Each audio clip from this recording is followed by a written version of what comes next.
My athletes, what's going on, man? Hey, welcome to Apollo Sports Counseling, right? Another episode, man. Today we're going to be discussing football and anxiety. I'm BJ Armstead. Hey, I'm Jelani Sutton. Absolutely. We're happy to have you all, man. So, first and foremost, man, I want to kind of introduce what anxiety is. So, the best way I could put it is anxiety is like taking a bunch of long, deep, fast breaths, right? That's like anxiety. Something like panting. Absolutely. Okay. Very deep, quick breaths. And so the thing is, it's a lot of things that happen when you experience anxiety. And as an athlete, right, you're going to experience anxiety in ways that you can't even notice much of the times. So that's like playing games on Friday night, or that's like trying to make the playoffs. That's even like from a microscopic level, as we talked about last video. A microscopic level is like making a play with the game on the line, where if you make this play, you win. So, from a football aspect, I'm going to let Jelani go ahead and handle that on the football aspect. I think that coming from a football aspect in terms to making these quick decisions and anxiety is that just trying to make the right play at the right time. Mm-hmm. And that puts us in a place where that we don't want to fail at no course of action. And we try to pick what we do and how we do it.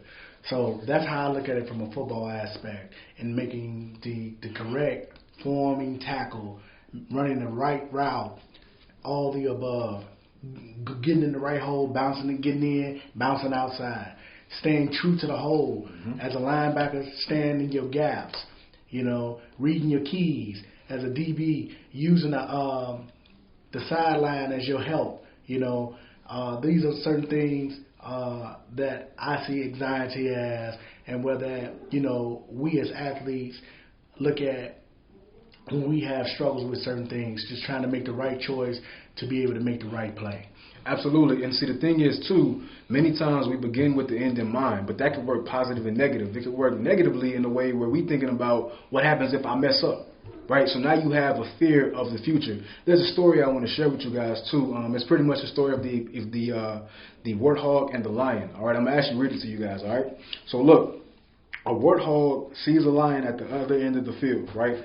The amygdala, or the emotional end of the brain, sees the lion as a threat to the warthog. That triggers and releases the adrenaline throughout the body, which is basically the fight, flight, or freeze response. It's kind of like a pinball. Anybody's ever played pinball? It's like the ball in the pinball machine that goes way up in the air as soon as you hit it.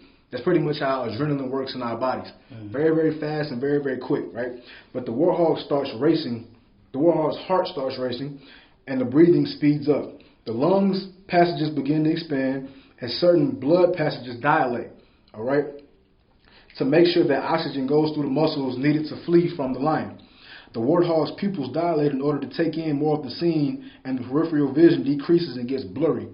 The warthog stops salivating and stops being able to digest. Now, when we go back to pupils being dilated and focusing on more of the scene, I like to compare this to if I saw a snake. Right? Everybody has certain things that they're not easy with, or that they're kind of fearful with, right? So in my situation, it would be a snake. If I see a snake right in front of me right now, my peripheral vision will get blurry, and I will be focusing only on the snake. All right, so it's kind of like that. But in terms of how that relates to athletes, I would say, man, from a football aspect, you said the eyes, the pupil, they get big. Absolutely. So for me, as a DB, as a linebacker, seeing and wanting to squaring an individual up for that perfect forming tackle. Mm-hmm. As a DB, getting to my highest point, you see the ball and want to get to the highest point and making that interception. That's how I see it, Absolutely. As an athlete, and making the right choice.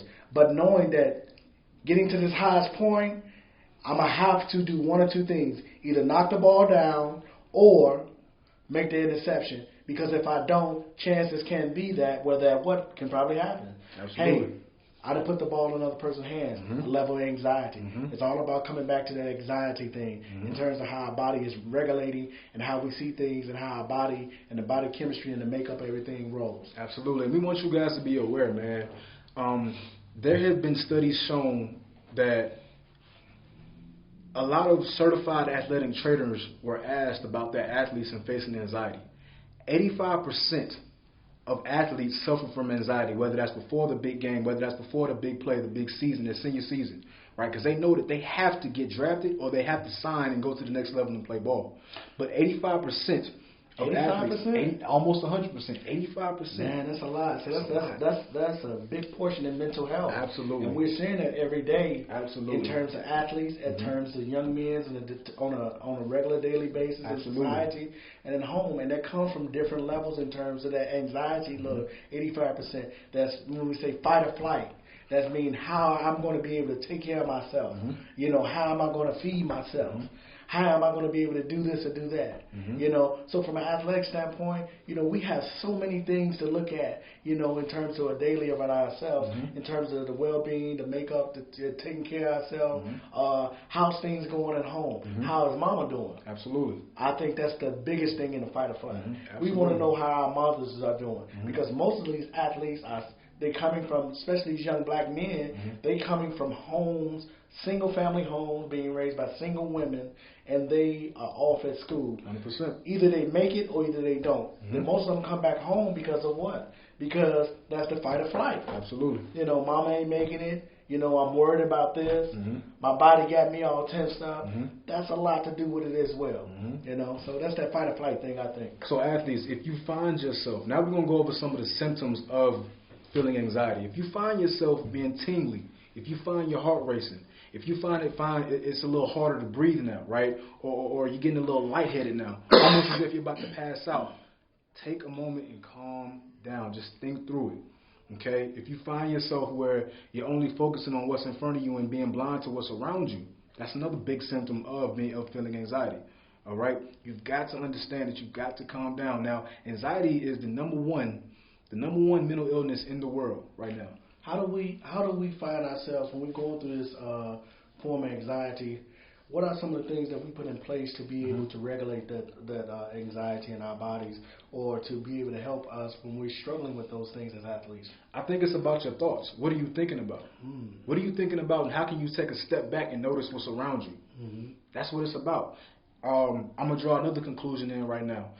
A fumble, right? If someone fumbles the ball, you take a step back and you find the ball. You don't ever try to find the ball at the scene of the play. You take a step back and then you find where the ball is. So it's the same thing with anxiety.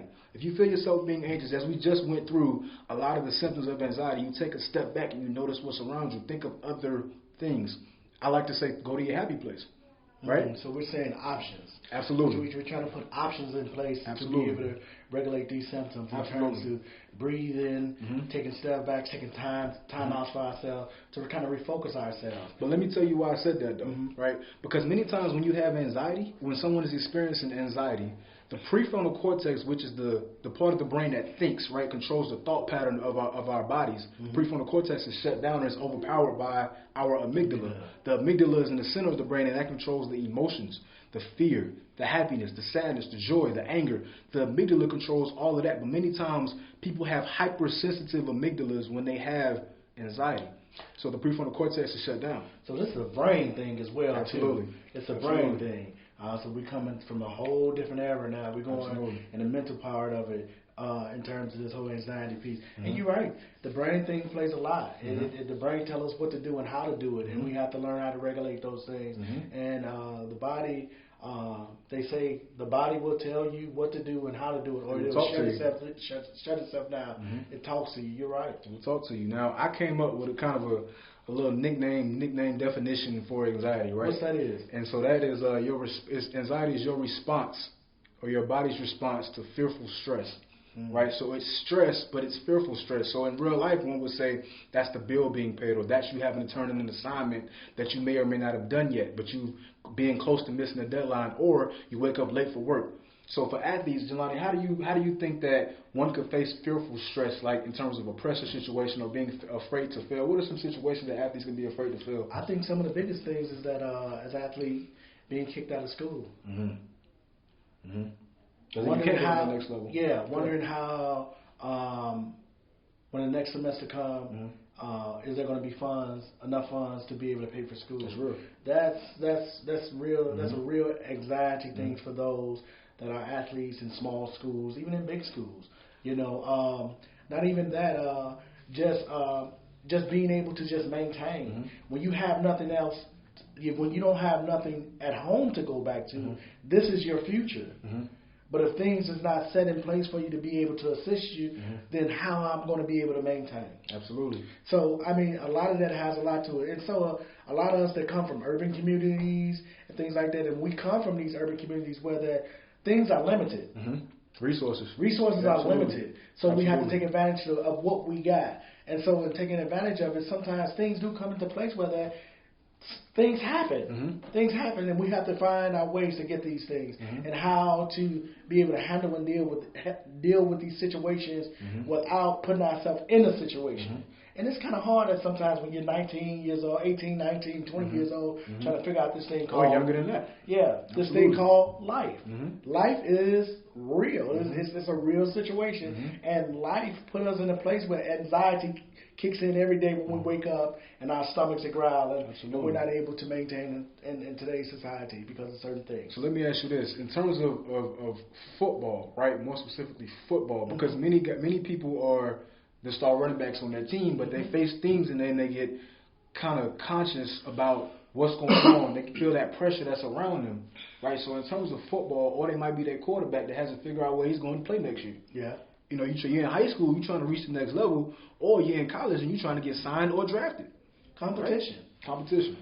That's the biggest fear sometimes, competition. Being able to regulate competition. Being able to look at the bigger page, the bigger page outside of football.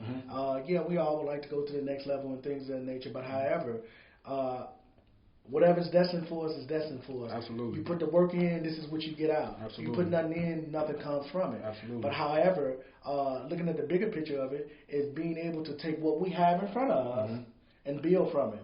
Being able to understand competition and what competition is and not look at it as a negative and look at it as a positive to making us to who we need to be in our life when we move forward. Absolutely. Does that make sense? Absolutely, 100%. Makes a lot of sense. Absolutely.